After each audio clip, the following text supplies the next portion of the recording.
Another week, another battering of the wheat prices. Kim, what is happening? Well, you look at those KC contracts. You got the September went below $4 this week at $3.99. The D's at $4.27. The July at $4.77. You know, I've been talking to analysts, and they've I think, thrown up their hands. I don't know an analyst that has picked the next bottom on wheat prices. And what we've been talking about is what's been going on over in Russia and Europe and the former Soviet Union countries. What is that deciding factor? Is it the protein?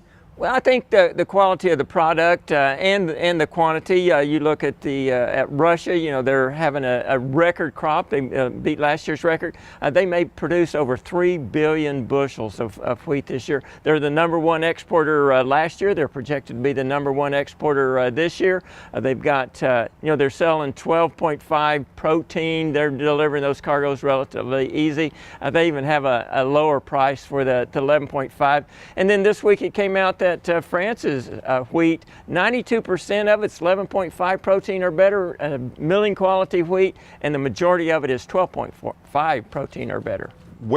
Who's buying all this wheat? Well, Russia, it was announced their first sale to Venezuela, and if I did the calculations right, they're delivering 12.5 protein wheat, milling quality wheat, hard wheat, into Venezuela for $5.60 a bushel. You look at that market, normally belongs to U.S. and Canada. We normally export around 4.4 million bushels of wheat a month into Venezuela. Russia has a contract with an agreement with Venezuela to deliver 2.2 million bushels of wheat into there. So I think we're going to see France taking an export market that they didn't have last year, and I think we're going to see Russia, Ukraine, and Kazakhstan taking additional export markets. So what does that mean for U.S. and Oklahoma wheat? Well, I think we're going to see our exports probably come down. When we do that, our ending stocks are going to go up. Hopefully the market's already taking that in consideration, and we won't see prices go much lower. It looks like they're building a bottom right now, but we said that 50 cents ago too. When do you think everything will settle out in the world market?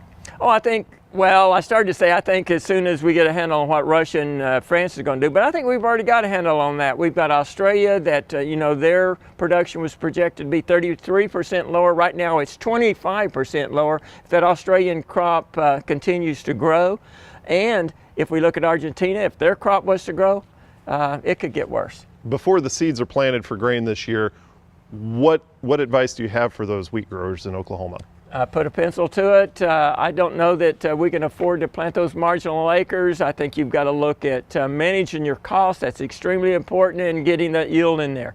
And I think that Plant Soil Science, Brian Arnell and some of them, they have some good recommendations on how to lower your fertilizer costs and keep your yields up, or maybe even improve them. And I think that's important to manage those costs. Okay, thank you much. Kim Anderson, Grain Marketing Specialist here at Oklahoma State University.